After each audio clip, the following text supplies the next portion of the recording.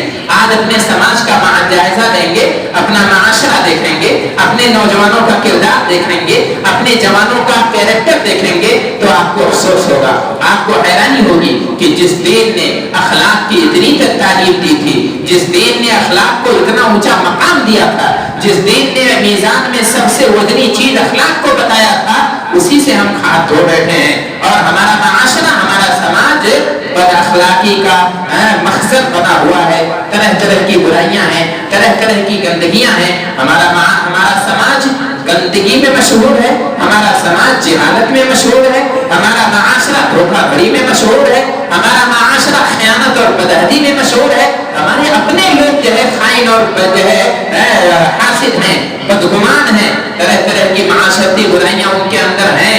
یہ اس کی کیا وجہ ہے؟ میرے بھائیوں اور دوستوں، ضروری ہے کہ ہم رسول پاک صلی اللہ علیہ وسلم کی ان ہدایتوں کو غور سے پڑھیں اور اسے اپنی زندگی میں ڈھالنے کی کوشش کریں، اپنا اخلاق سنوارنے کی کوشش کریں. اخلاق بگڑتا کیوں ہے؟ اخلاق خراب کیوں ہوتا ہے؟ اس کا سب سے بڑا سبب یہ ہے دنیا پرستی. کہ آدمی جب دنیا پرست ہو جاتا ہے تو دنیا کے لیے، دنیا جمع کرنے کے لیے، دنیا کی آسائش جمع کرنے کے لیے ہر راستہ اختیار کرتا ہے. دنیا جتنی حسین آج ہے شاید اتنی حسین کبھی نہیں تھی. اس لیے آدمی گمراہ ہو جاتا ہے. یہاں آسائشیں ہیں، یہاں آرام ہے، یہاں لذت کے سامان ہیں. دنیا جو ہے بہت پرکشش نظر آتی ہے اور ہر آدمی اس سے ہم آگوش ہونا چاہتا ہے، دنیا کی لذتوں سے. لیکن اللہ تبارک تعالیٰ نے تنبیہ فرمائی ہے. اللہ تبارک تعالیٰ نے کہا دنیا کا حاصل ہو جانا یہ کوئی بہت بڑے اعجاز کی بات نہیں ہے، یہ جو ہے آپ کا مقصود نہیں ہے. فَأَمَّا الْإِنسَانُ إِذَا مَا ابْتَلَاهُ رَبُّهُ فَنَعَمَهُ وَأَكْرَمَهُ وَنَعَمَهُ فَيَقُولُ رَبِّي أَكْرَمَنِ. جب اللہ تبارک تعالیٰ کسی بندے کو جو ہے اس کے ساتھ اچھا کرتا ہے، احسان کرتا ہے، اسے نعمت دے دیتا ہے، اسے عزت دے دیتا ہے، دنیا کا مال و اسباب دے دیتا ہے، تب آدمی سمجھتا ہے کہ اللہ تبارک تعالیٰ مجھ سے راضی ہے، اللہ تبارک تعالیٰ مجھ سے خوش ہے. اور وہ کہتا ہے میرے ساتھ اللہ تبارک تعالیٰ نے احسان کیا ہے اور میری تکریم کی ہے. اور جب اللہ تبارک تعالیٰ وَأَمَّا إِذَا مَا ابْتَلَاهُ فَقَدَرَ عَلَيْهِ رِزْقَهُ فَيَقُولُ رَبِّي أَهَانَنِ. جب اللہ تبارک تعالیٰ اسے آزماتا ہے اور اس کی روزی تنگ کر دیتا ہے تب وہ کہتا ہے اللہ نے مجھے ذلیل کیا ہے، اللہ نے مجھے رسوا کیا ہے. میرے بھائیوں اور دوستوں، یہ رسوئی معیار نہیں ہے اللہ تبارک تعالیٰ کی رضا یا اللہ تبارک تعالیٰ کی خوشنودی کا. اللہ کے رسول صلی اللہ علیہ وسلم فرماتے ہیں اگر دنیا مچھر کے پر کے برابر بھی ہوتی اللہ کی نگاہوں میں تو اللہ تبارک تعالیٰ اپنے نافرمان بندوں کو، کافروں کو ایک درہم بھی نہیں دیتا، انہیں اس سے سرفراز نہیں کرتا. لیکن اللہ تبارک تعالیٰ کے ہاں یہ نعمت اور یہ عزت و شرف کا سبب ہے ہی نہیں. اس لیے اللہ تبارک تعالیٰ اپنوں کو بھی دیتا ہے، غیروں کو بھی دیتا ہے، اپنوں کو بھی نوازتا ہے، بیگانوں کو بھی نواز دیتا ہے.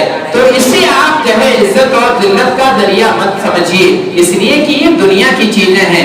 اللہ تبارک تعالیٰ نے آگے فرمایا کلا بل لا تکرمون الیتیم ولا تحاضون علی طعام المسکین وتأکلون التراث اکلا لما وتحبون المال حبا جما. ایسا کچھ نہیں ہے کہ جسے دنیا دے دی جائے وہی سب سے محبوب اللہ تبارک تعالیٰ کی نظروں میں ہو، بلکہ تم لوگ کسی مسکین کو کھانا نہیں کھلاتے ہو، یتیم کو پناہ نہیں دیتے ہو. اللہ کے رسول صلی اللہ علیہ وسلم فرماتے ہیں بہترین گھر وہ ہے جس میں کمزوروں کا خیال رکھا جائے، جس میں یتیموں کا خیال رکھا جائے، اور بدترین گھر وہ ہے جس میں کمزوروں کے ساتھ رعایت نہ کی جاتی ہو۔ کمزور ہمارے گھروں میں ہوتے ہیں، ہمارے معاشرے میں یتیم ہوتے ہیں، ہمارے معاشرے میں بیوائیں ہوتی ہیں، ہمارے معاشرے میں اور بہت سے کمزور لوگ ہوتے ہیں، کمزور سماج میں کمزور رشتے دار بھی ہوتے ہیں۔ ان کے ساتھ کیا ہوتا ہے؟ احسان کا برتاؤ کیا جاتا ہے؟ ان کے ساتھ سلوک کیسا ہوتا ہے ہمارا؟ کیا ان کے ساتھ زیادتیاں نہیں ہوتی ہیں؟ یقیناً ہوتی ہیں۔ تو اگر کسی گھر میں کمزوروں کے ساتھ زیادتی کی جا رہی ہو، کسی گھر میں عورتوں اور بیٹیوں کو ستایا جا رہا ہو، ان ناجن عابدینوں کو تنگ کیا جا رہا ہو، یتیموں اور بیواؤں کو پریشان کیا جا رہا ہو، ان پر زیادتیاں کی جا رہی ہوں، تو سب سے برا گھر وہ ہے اور سب سے برا سماج وہ ہے جہاں ان کے ساتھ زیادتیاں ہو رہی ہیں۔ اس لیے کہ رسول پاک صلی اللہ علیہ وسلم نے ان کے ساتھ حسن سلوک کی تاکید کی ہے۔ اللہ کے رسول صلی اللہ علیہ وسلم آخری وصیت فرماتے ہیں اور کہتے ہیں کہ یہ اپنے جو ہے یہ لوڈیروں کا، غلاموں کا، نوکروں کا اور کمزور طبقات کا اور اپنی بیویوں کا خیال رکھنا، ان کے ساتھ اچھا برتاؤ کرنا۔ لیکن ہماری بدخلقی کا یہ عالم ہے کہ ہم اپنے رشتہ داروں کے ساتھ بھی، اپنے بچوں کے ساتھ، اپنی بیٹیوں کے ساتھ اور اپنی بیویوں کے ساتھ بھی اچھا سلوک نہیں کر پاتے ہیں، ان سے میٹھے انداز میں بول نہیں سکتے ہیں، سلیقے سے اپنی بچیوں سے گفتگو تک نہیں کر پاتے ہیں، اپنے رشتہ داروں سے خندہ پیشانی کے ساتھ ملاقات نہیں کر پاتے ہیں، اپنے لوگوں کے اس کھلے دل سے ان کو اپنے گھر پہ بلا نہیں سکتے ہیں۔ طرح طرح کی غیبتیں، طرح طرح کی شکایتیں، طرح طرح کا حسد ہمارے سینوں میں ہوتا ہے اور یہ الاؤ چلتے رہتا ہے۔ ہر شخص ایک دوسرے سے دور بھاگ رہا ہے۔ نبی پاک صلی اللہ علیہ وسلم کہتے ہیں سب سے برا آدمی وہ ہے، سماج کا سب سے گرا ہوا شخص وہ ہے جس کے اخلاق سے لوگ یا جس کی بدخلقی کی وجہ سے لوگ اس سے بھاگنے لگیں، اس کی مجلسوں میں نہ بیٹھیں، اس کے قریب نہ آئیں، اس سے ملنے جل نہ رکھنا چاہیں۔ وہ آدمی سب سے برا ہے جس نے اپنے اخلاق کی وجہ سے، اپنی بدخلقی کی وجہ سے اپنے لوگوں کو دور کر دیا ہو۔ ہمارے معاشرے میں کتنے ایسے لوگ ہیں اپنے رشتہ داروں کے یہاں جانا نہیں پسند کرتے ہیں، اپنے لوگوں سے ملاقات پسند نہیں کرتے ہیں، ان کی بدخلقی کی وجہ سے لوگ انہیں چھوڑ دیا کرتے ہیں۔ اگر آپ اپنے آپ کو جانچنا چاہتے ہیں تو آپ دیکھیے، ان کے برتاؤ کو سامنے رکھیے اور پھر اس میزان پہ خود کو رکھیے اور دیکھیے کہ آپ نبی پاک صلی اللہ علیہ وسلم کے فرمان کے مطابق اچھے ہیں یا برے ہیں، اس کا جائزہ خود لیجیے۔ اللہ تبارک تعالیٰ نے آگاہ فرمایا اعلموا انما الحیات الدنیا لعب ولهو وزینہ وتفاخر بینکم وتکاثر فی الاموال والاولاد۔ اللہ تبارک تعالیٰ نے کہا اچھی طرح سے جان لو کہ یہ دنیا کی زندگی یہ کھیل ہے، تماشا ہے اور زیب و زینت ہے، آپس میں فخر کا ذریعہ ہے اور مال میں کثرت اور مال اور اولاد میں مباحات اور فخر کا سبب ہے۔ کمثل غیث یعجب الکفار نباتہ، اس کی مثال ویسے ہی ہے کہ جیسے بارش آتی ہے اور کھیتیاں لہلہانے لگتی ہیں، فصل لہلہانے لگتی ہے، کسان دیکھ دیکھ کے خوش ہوتا ہے اور اپنی فصل دیکھ کر مگن رہتا ہے، لیکن ایک وقت ایسا آتا ہے کہ وہ ہری بھری کھیتی پیلی پڑنے لگتی ہے، بھوسا بن جاتی ہے اور اس کا وجود ختم ہو جاتا ہے۔ ایسے ہی دنیا کی زندگی میں ہمارے پاس بہت سی نعمتیں آئیں گی، اس پہ اللہ تبارک تعالیٰ کا شکر کرنے کی ضرورت ہے، اخلاق اس کے ذریعے سے بہتر بنانے کی ضرورت ہے۔ ایسا نہ ہو کہ اللہ تبارک تعالیٰ اگر آپ کو نعمت دے تو آپ کا اخلاق خراب ہو جائے، اگر اللہ تبارک تعالیٰ آپ کو منصب و عظمت دے تو آپ کا رویہ تبدیل ہو جائے۔ ایسا نہ ہو کہ اللہ تبارک تعالیٰ آپ کو مضبوطی عطا کرے تو آپ تکبر اور غرور کے شکار ہو جائیں۔ اخلاق سنبھال کے رکھیے، اخلاق سنوار کے رکھیے، اللہ تبارک تعالیٰ اسی سے خوش ہوگا۔